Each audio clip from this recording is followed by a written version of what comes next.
Terus nih, Inna wa malaikatahu yusholluna 'alan nabi. Inna wa satamna Allah malaikatahu lan pira-pira malaikat Allah yusholluna. Padha nambahi rahmat utawa padha donga selawat sapa malaikat 'alan nabi ing ngaten Nabi Muhammad sallallahu alaihi wasallam. Karena tadi misalnya Nabi garwane akeh dalam konteks kampung tadi, yang benar yang garwane akeh apa sithik?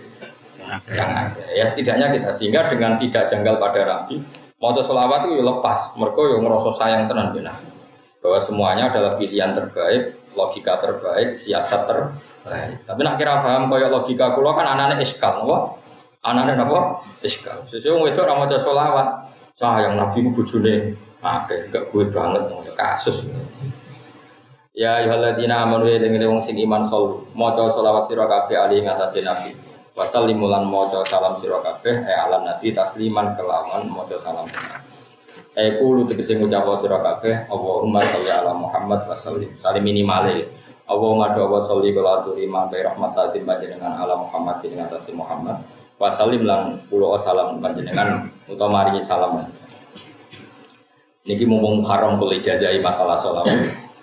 Kalau umumnya kiai atau umumnya ulama atau umumnya siapa saja, orang baca sholawat itu kan karena fadilahnya sholawat.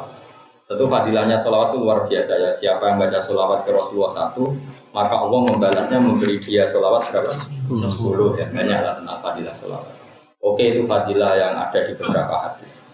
Tapi sebetulnya ada filosofi teologis ya, filosofi akidah yang kita tidak bisa ngapikan itu, dan itu luar biasa. Saya pernah matur ini pas acara hallnya Ki Hamid Pasuruan abahnya, bulan yang disuruh ngisi saya, karena penambah sama saya. Dalam sarah kitab Ihya, namanya kitab Hafiz Sadat Al-Muttaqin. Sekarang sama tak ada, Nabi itu diutus setelah Nabi siapa? Tidak jawab saja. Isa itu dituhankan apa enggak? Dituhankan. Karena umatnya over mencintai sampai dianggap Tuhan. Lalu oleh orang Yahudi Isa itu dianggap problem apa Tuhan?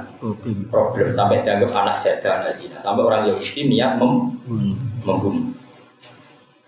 Jadi yang Nasrani berlebihan mendewakan Isa sampai dianggap anak Tuhan, sehingga Yahudi sangat membenci Isa karena dianggap anak zina. Rasulullah jadi nabi itu setelah Nabi siapa? Isa. Tentu kata Rasulullah zaman Sugeng, la tutruni kama atrotin nasor.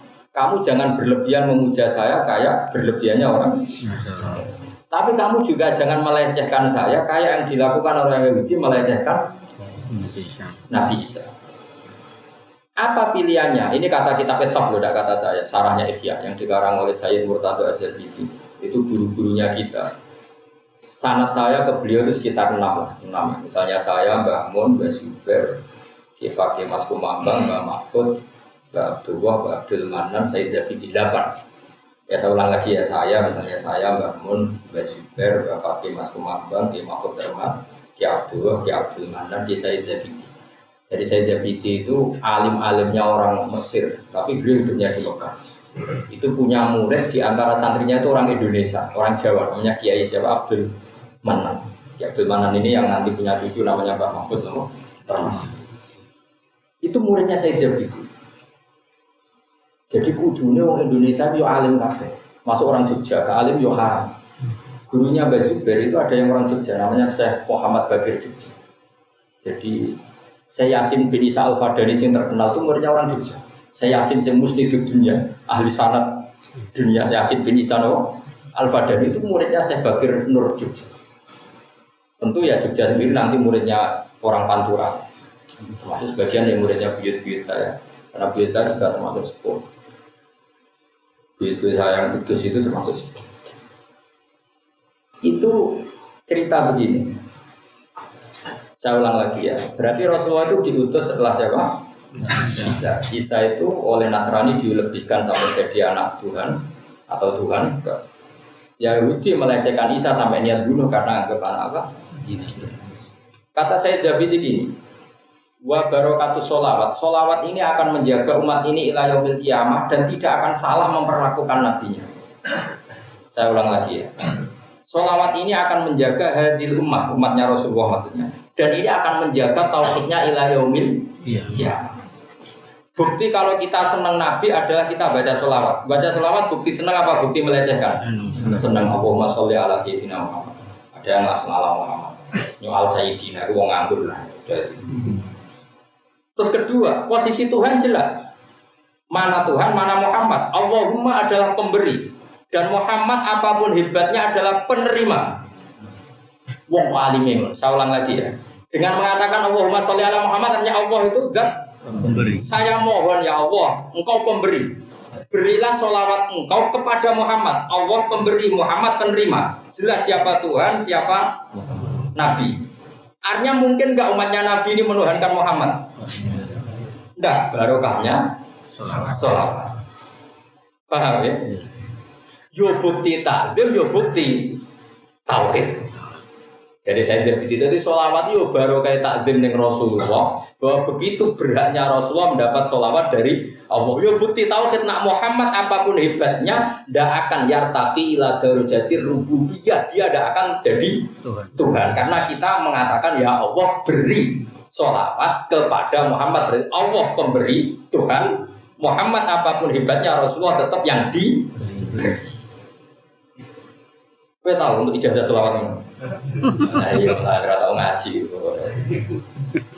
Kena mau sholawat monopoda, langsung wali. Si amatiran sidik-sidik so wali sak omah. Ya mesti wali. Berarti anak wedok ya wali. Ngono kok ora ikhlas. Itu hebatnya ulama. Makanya saya itu enggak bisa ada ikut ulama. Ulama itu beda cara pandang, malah geger kalau Nabi Sayyidina. Itu gak tradisi ulama, debat itu gak tradisi ulama. Jadi umat ini akan dijaga terus oleh sholawat. Itu karena tadi bukti kalau kita takdim baca sholawat. Bukti kalau kita proporsional siapa Tuhan, siapa Muhammad. Jelas kan? Allahumma ya Allah, berilah salmo, berilah sholawatmu kepada Muhammad. Mungkin enggak umat ini mendudukkan Muhammad sama dengan Allah? Mungkin enggak?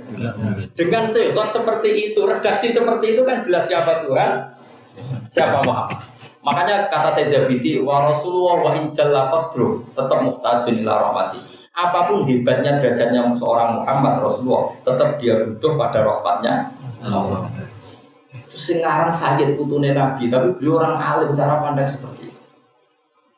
Jika agama ini aman, tidak akan mengalami kayak Nasrani, juga tidak akan mengalami kayak Yahudi. Ya. Makanya di sini terus ulama-ulama ngendikan masyhur itu di Baghdad. Dakmat da'at hunna sorofi nabi miwakum bima tamat khanfi wa takimi.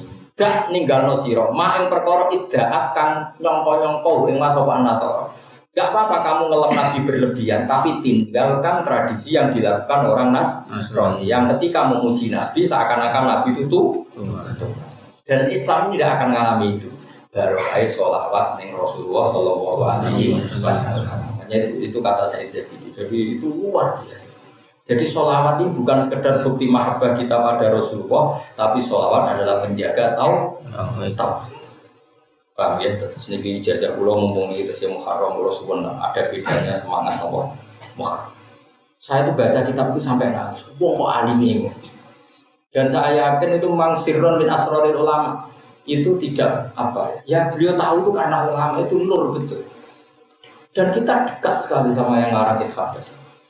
Yang ngarang Itfaq itu wafat itu sekitar 1300, pas 1300. Berarti kalau sekarang baru 140. Sekarang berapa? 1440. Berarti sekitar berapa ini? Kalau 1300 baru 140. Benar kan kalau saya misalnya saya Mbak Mun, Mbak Zubair pernah ngasih ke Fakih, Pak Mahfud, Pak Abdul, Pak Manan, Sayyid Zabidi baru 8 itu kalau orang rata-rata ngaji itu umur 25, gurunya umur 50. Berarti selisihnya kan ya 8 dibagi berapa? Ya kan berarti 50 tahun kan? Dan ya misalnya rata-rata murid ngaji nyantri itu kan 20 selawe, gurunya umur 50. Berarti kalau 8 orang ya benar sekitar berapa? 400 tahun. Apa? 144. Ya jadi sama ngitung sana tuh gitu caranya ya kan sekarang baru 140. Padahal saat kita sampai beliau berapa? 8. Nah iya logikanya tadi per 100 tahun itu kan sudah ada yang ngaji kan murid sudah kadung umur 20-25 karena murid alim ini kan ketemunya setelah sama-sama alim. Biasanya ada di Jawa kan alim di Indonesia, Terus ke Mekah itu sudah apa? Alim. Terus ngajinya itu ngaji caranya ngarang. Orang kok santri saya ijek dulu langsung orang Arab. Jadi ini ya Arab kayak supir taksi. Misalnya mau antum tak mantu. Serarok. Wah itu kalau di tradisi keluarga sarang keluarga saya masalah nggak boleh. Harus alim di Jawa baru mondok ke Mekah. Anak alim di Jawa semua orang Mekah ketemu Arab supir kan, wong Bengali, wong Tinti mau yasar. Berdor ke bis dari apa? Yasar mana di kiri. Jadi bahasa Arab itu pada bahasa mana wong Arab, negara unta unta. Wong Jawa kita kalau wong Arab, man anta itu sapa? Oh unta. Pasti kok ana unta liwat. Terus takoki wong unta bahasane apa? Oh unta. Mergo nek takoki man, wong Arab iku unta. Takok wong Jawa man anta. Jabe oh niku jenenge unta. Terus menane darane unta. Takok iman anta malah nyimpulno dhewe. Sembrono.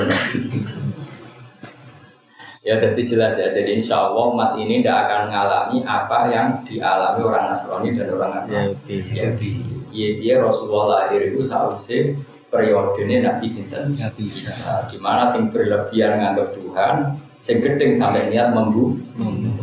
Nah ini dijaga oleh sholawat. Itu tadi Dawi Sayyiditi wa Rasulullah wa injalla qadruh tetap ila anahu muhtajun ila rahmati. Apapun dibaca Rasulullah tetap butuh rahmat. Bukan apa-apa, artinya kalau kita mengatakan ya Allah berilah sholawat ke Rasulullah Muhammad, tentu itu bukti mahabbah dan bukti siapa Allah, yaitu pemberi. Apapun hebatnya Nabi diberi. Jadi jelas Rasulullah wa asyhadu anna Muhammadan abduhu wa rasuluh. Apapun hebatnya tetap abduhu wa rasuluh.